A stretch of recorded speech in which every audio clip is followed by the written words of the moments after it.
വളരെ എളുപ്പം നമുക്ക് തയ്യാറാക്കാവുന്ന ഒരു സ്വീറ്റാണ് റവ ലഡു. ഇത് റവയും പഞ്ചസാരയും പൊടിച്ചെങ്ങനെ തയ്യാറാക്കുന്നതെന്നാണ് ഇന്ന് ഈ വീഡിയോയിൽ കാണിക്കുന്നത്. അതിനായിട്ട് നല്ല നൈസായിട്ടുള്ള റവ 1 കപ്പ് ഇതുപോലെ നല്ല ചുമക്ക വറുത്തെടുക്കുക.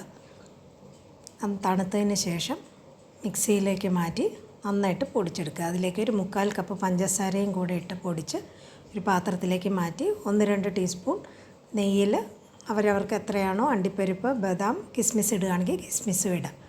വറുത്ത് അതും കൂടെ ചേർത്ത് 1 ടീസ്പൂൺ ഏലക്കാപ്പൊടിയും ചേർത്ത് നന്നായിട്ട് ഇതുപോലെ മിക്സ് ചെയ്ത് ആദ്യം നെയ്ക്ക് ചൂടുള്ളത് കൊണ്ട് സ്പൂൺ കൊണ്ട് മിക്സ് ചെയ്യുക. പിന്നെ കൈ കൊണ്ട് നല്ലോണം ഇളക്കി യോജിപ്പിച്ചതിന് ശേഷം ഈ കൂട്ട് വെച്ച് നമുക്ക്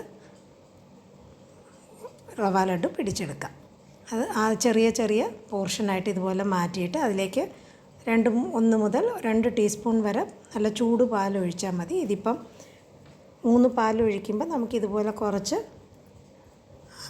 കൂടുതൽ അയവിലായിരിക്കും മാവ് കിട്ടുന്നത്. അത് അഡ്ജസ്റ്റ് ചെയ്യാനായിട്ട് 1-2 ടീസ്പൂൺ പൊടി കൂടുതൽ ചേർത്ത് കുറച്ച് ഉതിരുതിരായിട്ട് ഇരിക്കുകയാണെങ്കിൽ കറക്റ്റ് ഇതിൽ നമുക്ക് ഉണ്ട പിടിച്ചെടുക്കാൻ പറ്റും. ഇതുപോലെ അഡ്ജസ്റ്റ് ചെയ്തിട്ട് നമുക്കത് പിടിച്ചെടുക്കാൻ പാകത്താവുമ്പോൾ നമുക്കിതുപോലെ ചെറിയ നാരങ്ങ വലിപ്പത്തിൽ ഉരുളകളാക്കി ഉരുട്ടി വയ്ക്കാം. തണുക്കുമ്പോൾ ഒന്നും കൂടെ അത് സെറ്റായി കിട്ടുകയും ചെയ്യും. ഇതുപോലെ നല്ല ചൂടായിട്ടിരിക്കുമ്പം നമുക്ക് പിടിച്ചെടുക്കാൻ എളുപ്പവുമാണ്.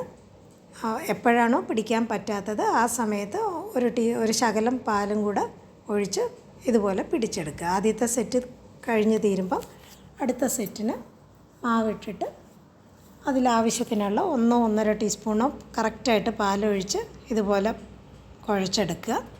ആദ്യം ഞാൻ ഇച്ചിരി കൂടുതൽ ഒഴിച്ചാണ് കാണിച്ചത്. ഇതിപ്പോൾ കറക്റ്റ് രീതിയിൽ ഒഴിക്കുമ്പോൾ നമുക്ക് കറക്റ്റായിട്ട് പിടിച്ചെടുക്കാനും പറ്റും.